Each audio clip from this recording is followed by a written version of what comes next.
Hello అండి. అందరికీ నమస్తే. వెల్కమ్ టు వారణాసి వంటిల్లు. అందరూ ఎలా ఉన్నారు ఫ్రెండ్స్? బాగున్నారా? ఆహ్, ఈరోజు మన ఇంట్లో స్పెషల్ అనమాట. ఆ స్పెషల్ ఏంటంటే పాకం గారెలు చేసుకుందామండి.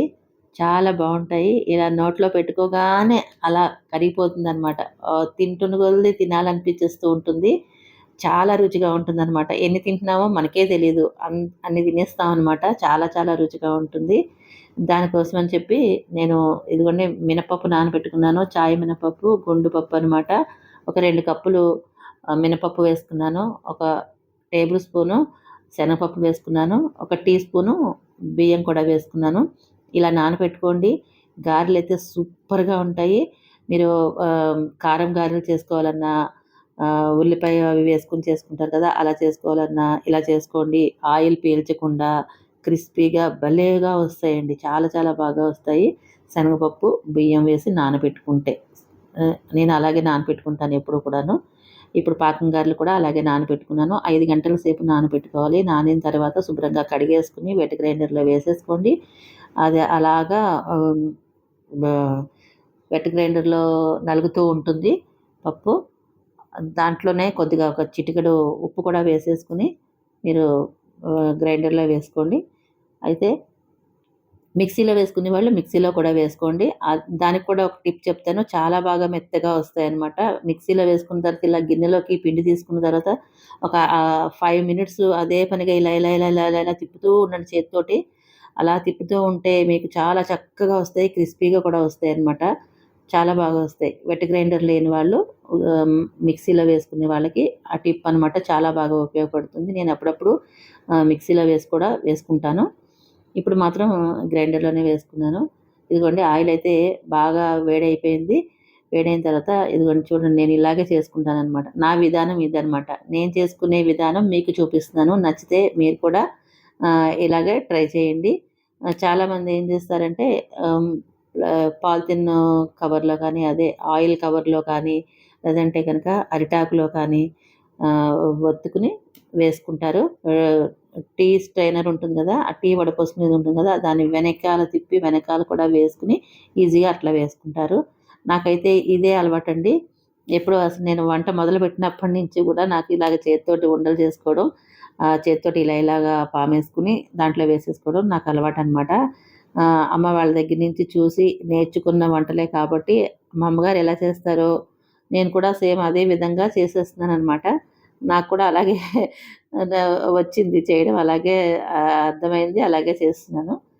అయితే ఈ పక్కన ఇలా గారెలు వేసేసుకుంటూ, పక్కనే పాకం కూడా వచ్చేస్తుందండి. పాకంకి మరిగించుకున్నాం కదా! బెల్లం వేసుకున్నాం కదా! ఒక కప్పు బెల్లం వేసుకున్నాను. ఒక హాఫు గ్లాస్ వాటర్ పోసుకొని పాకాన్ని బాగా మరిగించేసుకుంటున్నాననమాట. అంటే నీరు పోసుకున్నాం కాబట్టి, ఆ నీరు కొంచెం బాగా మరిగిపోవాలనమాట. అలా 4, 5 పొంగులొచ్చి బాగా మరిగిన తర్వాత మనం ఆపేసుకుందాము. ఎందుకంటే గులాబ్ జామున్ పాకం ఉంటుంది గదా! ఆ గులాబ్ జామున్ పాకం కంటే కూడా కొద్దిగా పాకం రావాలి. అప్పుడు మనం పాకం రెడీ అయిపోయినట్టు.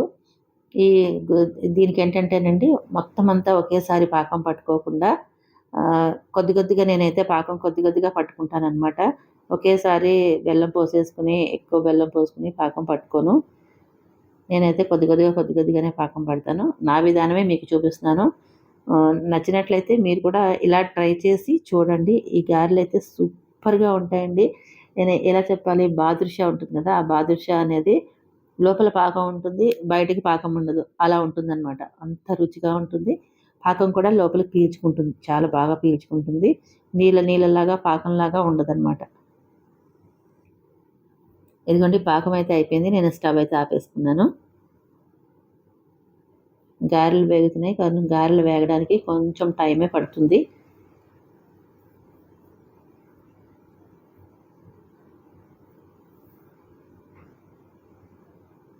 ఇదిగోండి అయిపోయింది. గారెలైతే వేగిపోయినాయి.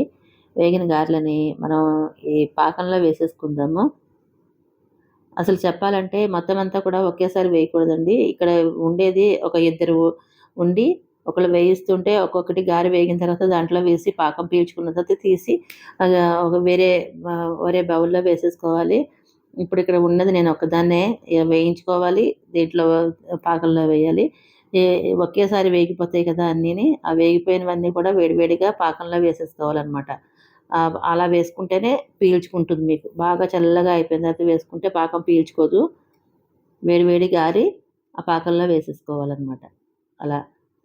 కాబట్టి ఇద్దరు ఉండాలనమాట. ఇలా వేస్తూ ఉండాలి, తీస్తూ ఉండాలి. అట్లా అయితే ఇంకొకళ్ళు ఉంటే బావుంటుంది. కానీ నేను ఒకదాన్నే ఉండడం వల్ల నేనే అలాగా వేసుకొని తీసుకుంటున్నాను. కొంచెం ఇబ్బందే అవుతుంది. అయినా సరే అలవాటయిపోయిందిలెండి. అలాగే చేసుకుంటాను. అయితే ఈ పాకం గారెలనేది మా వారికి చాలా ఇష్టం అనమాట. అసలు ఎంత ఇష్టం అంటే అయిందా? అయిందా? అని అడుగుతూ ఉంటారు. అయిపోయిన వెంటనే ఎప్పుడు తిందామని చూస్తుంటారనమాట. అంత ఇష్టం అనమాట పాకం గారెలంటేను. మా ఇంట్లో మా వారికే బాగా ఇష్టం. ఈ స్వీట్ అనేది చాలా ఇష్టం అనమాట.